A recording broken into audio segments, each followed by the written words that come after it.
Every year, the American Wind Energy Association holds the annual Windpower Conference, where members of the wind industry can show off their products. This year's conference took place from June 1st to June 4th at the George R. Brown Convention Center in Houston. Wind energy development companies, utilities, and many others, and they all come together at this conference, which has both a show floor, a trade show where companies exhibit their equipment, and there's a conference where we have a program with different tracks that talk about different issues that are of relevance to the wind power today.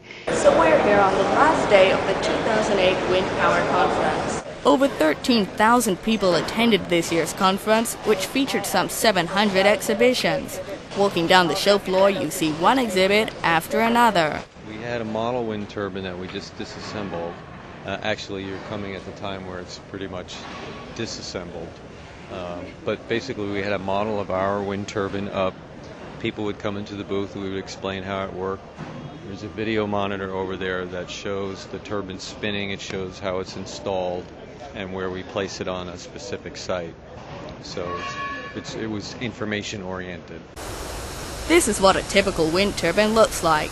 The blades are about the size of airplane wings. There are about 8,000 components that make up a modern wind turbine today, and those range from sophisticated computer electronics to specialized equipment for blades, composite materials, also manufactured equipment like ball bearings and things like that.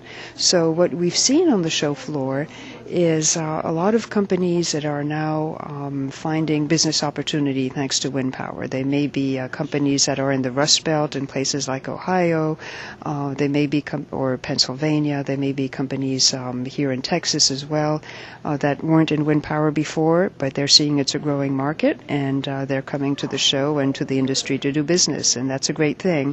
Next year's conference is set to take place in St. Paul, Minnesota. Luke Jones, Youth Radio.